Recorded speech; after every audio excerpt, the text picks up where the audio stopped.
ਜਦੋਂ ਅਸੀਂ ਆਪਣੀ ਧਰਤੀ ਨਾਲੋਂ ਟੁੱਟਾਂਗੇ ਨਾ ਜੀ ਤੇ ਫਿਰ ਆਪਣੇ ਰਿਸ਼ਤਿਆਂ ਨਾਲੋਂ ਵੀ ਟੁੱਟ ਜਾਂਦੇ ਅਸੀਂ। ਜ਼ਮੀਨ ਨਾਲੋਂ ਟੁੱਟ ਕੇ ਅਸੀਂ ਕਿਸੇ ਥਾਂ ਦੇ ਨਹੀਂ ਰਹਿੰਦੇ। ਜਿਵੇਂ ਮੈਂ ਮਨੀ ਪਲਾਂਟ ਦੀ ਕਿਹਾ ਹੈ ਕਿ ਉਹ ਰੁੱਖ ਨਹੀਂ ਹੋ ਸਕਦਾ, ਉਹ ਪਾਣੀ 'ਚ ਲੱਗਾ ਇੱਕ ਬੂਟਾ ਜ਼ਰੂਰ ਹੋ ਸਕਦਾ। ਰਿਸ਼ਤਿਆਂ ਦਾ ਤਕੱਦੁਸ ਵੀ ਉਦੋਂ ਹੀ ਹੁੰਦਾ ਜਦੋਂ ਤੁਹਾਨੂੰ ਰਿਸ਼ਤਿਆਂ ਦਾ ਪਤਾ ਹੋਵੇ।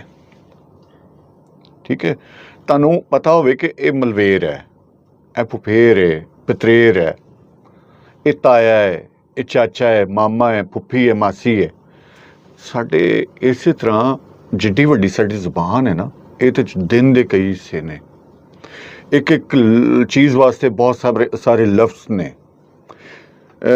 ਜਿਵੇਂ ਜਾਨਵਰਾਂ ਦੇ ਵਿੱਚ ਛੋਟੇ ਹੁੰਦੇ ਦਾ ਹੋਰ ਨਾਂ ਹੁੰਦਾ ਹੈ, ਥੋੜ੍ਹਾ ਵੱਡਾ ਹੁੰਦਾ ਹੋਰ ਹੁੰਦਾ ਹੈ, ਥੋੜ੍ਹਾ ਵੱਡਾ ਹੁੰਦਾ ਹੋਰ ਉਹਦਾ ਨਾਂ ਹੋ ਜਾਂਦਾ ਹੈ। ਉਮਰ ਦੇ ਹਿਸਾਬ ਨਾਲ ਨਾਮ ਹੀ ਬਦਲਦੇ ਨੇ ਤਾਂ ਕਿ ਉਹਦੀ ਕੈਫੀਅਤ ਦਾ ਪਤਾ ਚੱਲਦਾ ਹੈ ਕਿ ਗੱਲ ਕਿਹਦੀ ਹੋ ਰਹੀ ਹੈ।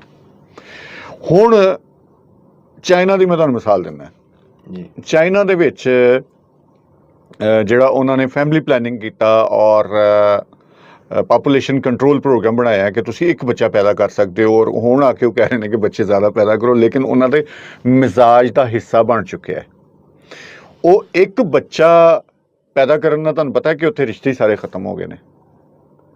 ਉੱਥੇ ਸਿਰਫ ਔਰ ਸਿਰਫ ਮਾਂ ਪਿਓ, ਦਾਦੀ ਦਾਦਾ ਔਰ ਨਾਨੀ ਨਾਨਾ, ਇਹ 6 ਰਿਸ਼ਤਿਆਂ ਤੋਂ ਇਲਾਵਾ ਕੋਈ ਰਿਸ਼ਤਾ ਉੱਥੇ ਹੈ ਹੀ ਨਹੀਂ ਹੈ।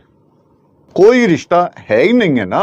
ਇੱਕ ਬੱਚਾ ਹੈ, ਇੱਕ ਬੱਚਾ ਜਦੋਂ ਪੈਦਾ ਹੋਇਆ, 2 ਹੋਣਗੇ ਤੇ ਉਹਦੇ 'ਚੋਂ ਕੋਈ ਤਾਇਆ ਬਣੇਗਾ, ਕੋਈ ਫੁੱਫੀ ਬਣੇਗੀ, ਕੋਈ ਮਾਸੀ ਬਣੇਗੀ। ਜੋ ਬੱਚੇ ਹੀ ਇੱਕ ਹੈ, ਉਹ ਬੱਚਾ ਇੱਕ ਜਿਹੜਾ ਹੈ, ਉਹ ਜਿੰਨਾ ਚਿਰ ਬੱਚਾ ਵੱਡਾ ਹੁੰਦਾ ਉਹਨੂੰ ਦਾਦੀ ਦਾਦੇ ਦਾ ਵੀ ਨਹੀਂ ਸ਼ਾਇਦ ਪਤਾ ਰਹਿੰਦਾ ਤੇ ਨਾਨੀ ਨਾਨੇ ਦਾ, ਉਹਨੂੰ ਮੰਮੀ ਪਾਪਾ ਦਾ ਹੀ ਪਤਾ ਰਹਿੰਦਾ।